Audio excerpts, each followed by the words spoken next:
അനധികൃത നിർമ്മാണത്തിനെതിരെ ബുൾഡോസർ നടപടി സ്വീകരിച്ച് യോഗി സർക്കാർ ഭൂമി കയ്യേറി നിർമ്മിച്ച പള്ളിയും ഇത്ഹാഗും അവിടെ തകർത്ത് തരിപ്പണമാക്കിയിരിക്കുകയാണ്. മാത്രമല്ല, ഉത്തർപ്രദേശിലെ സംഫാൽ ജില്ലയിലാണ് സർക്കാർ ഭൂമി കയ്യേറി നിർമ്മിച്ച പള്ളിയും ഇത്ഹാവും ജില്ലാ ഭരണകൂടം തന്നെ ഇപ്പോൾ ബുൾഡോസർ ഉപയോഗിച്ചുകൊണ്ട് തകർത്തത്. സർക്കാരിന്റെ ഭൂമിയിൽ പ്രവർത്തിക്കുന്ന എന്ത് തന്നെയായാൽ പോലും ഇവിടെ കണ്ണും പൂട്ടി അതിനെതിരെ സർക്കാർ നടപടി സ്വീകരിക്കുമെന്ന് തന്നെയാണ് യോഗി സർക്കാർ നിലപാട് വ്യക്തമാക്കുന്നത്.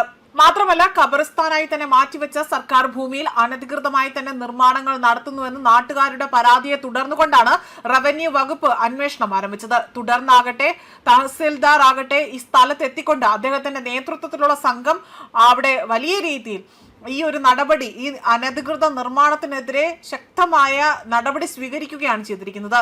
മാത്രമല്ല, ഇത് നിയമവിരുദ്ധമാണ് എന്ന് കണ്ടെത്തുകയും ചെയ്തു. അസ്മോലി ബ്ലോക്ക് പരിധിയിലെ മധേൻ ഗ്രാമത്തിൽ വലിയ തോതിലുള്ള പോലീസ് സന്നാഹത്തോടെയാണ് റവന്യൂ അധികൃതർ ഒഴിപ്പിക്കൽ നടപടി പൂർത്തിയാക്കിയിരിക്കുന്നത്. ഗ്രാമപഞ്ചായത്തിന്റെ കീഴിലുള്ള ശ്മശാന ഭൂമിയും പൊതുസ്ഥലവും ഉൾപ്പെടെ തന്നെ 3.75 ഏക്കർ വരുന്ന സർക്കാർ ഭൂമി കൈയേറിയാണ് ഈ മതപരമായ നിർമ്മിതികൾ സ്ഥാപിച്ചിരിക്കുന്നത് എന്നതാണ് റവന്യൂ സംഘം നടത്തിയ സാങ്കേതിക പരിശോധനയിൽ തന്നെ വ്യക്തമാക്കുന്നത്. ഇതിനു പുറമെ തന്നെ ഒരു പ്രാദേശിക സ്ത്രീയുടെ ഉടമസ്ഥതയിലുള്ള രണ്ട് ഡസനോളം വരുന്ന അല്ലെങ്കിൽ 2 ബിഘയോളം വരുന്ന ഭൂമിയും ചിലർ ഇവിടെ അല്ലെങ്കിൽ ഇത്തരത്തിൽ നിർബന്ധിതമായി തന്നെ കയ്യേറിയിരിക്കുന്നതായി തന്നെ അധികൃതർ അറിയിച്ചിരിക്കുകയാണ്. റവന്യൂ കോടതിയുടെ സബ് ഡിവിഷണൽ മജിസ്ട്രേറ്റിന്റെയും കൃത്യമായ ഉത്തരവുകളുടെ അടിസ്ഥാനത്തിലാണ് നടപടി എന്നതാണ് ജില്ലാ കളക്ടർ അവിടെ ഇത്തരത്തിൽ ബുൾഡോസർ നടപടി സ്വീകരിച്ചിരിക്കുന്നത്.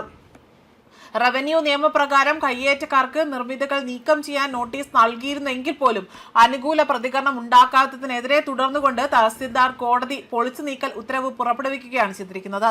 ബുൾഡോസർ നടപടിക്ക് അവിടെ മുന്നോടിയായി തന്നെ പ്രദേശത്തേക്ക് പുറത്തു നിന്നുള്ളവർ അവിടെ പ്രവേശിക്കുന്നത് തടയാൻ 100-ലധികം പോലീസുകാരെയും അതേപോലെ തന്നെ PAC, RAF എന്നിവരെയും ഇവിടെ സംഭവ സ്ഥലത്തേക്ക് വിന്യസിപ്പിച്ചിരിക്കുകയാണ്. ഇത്ഹാഗിന്റെ ഏകദേശം 25 അടി ഉയരമുള്ള പ്രധാന മീരവും അതുപോലെ അനുബന്ധ നിർബന്ധികളും റവന്യൂ ഉദ്യോഗസ്ഥരുടെ സാന്നിധ്യത്തിൽ പൂർണ്ണമായും തകർത്തു കളഞ്ഞു. ഈ ഭൂമി കയ്യേറി ചിലർ പ്രോട്ടോകോൾ ഇതെല്ലാം ഉപേക്ഷിച്ചുകൊണ്ട് ഈ പദ്ധതി അവിടെ തടയാൻ വലിയ രീതിയിൽ ഭൂമി കയ്യേറ്റങ്ങൾ നടത്തി. അതിനെതിരെയാണ് ഇപ്പോൾ ഇത്തരത്തിൽ വലിയൊരു നീക്കം നടത്തിയിരിക്കുന്നത്. ഒഴിപ്പിക്കൽ നടപടി പൂർണ്ണമായും സമാധാനപരമായാണ് അവസാനിച്ചതെന്നും ക്രമസമാധാന പ്രശ്നങ്ങൾ ഉണ്ടായിട്ടില്ല എന്നും ഇവിടെ പോലീസ് അറിയിച്ചിരിക്കുകയാണ്. അതേസമയം റവന്യൂ ഭൂമികളിലെയും പൊതു ഇടങ്ങളിലെയും ഇത്തരം അനധികൃത നിർമ്മിതികൾക്കെതിരെയുള്ള കർശനമായ പരിശോധനകളും ഒഴിപ്പിക്കലുകളും വരും ദിവസങ്ങളിലും തുടരുമെന്നതാണ് ജില്ലാ മജിസ്ട്രേറ്റ് ഇപ്പോൾ ഉദ്യോഗസ്ഥർക്ക് നൽകിയിരിക്കുന്ന നിർദ്ദേശത്തിൽ വ്യക്തമാക്കുന്നത്. ന്യൂസ് ഡെസ്ക് കർമ്മ ന്യൂസ്.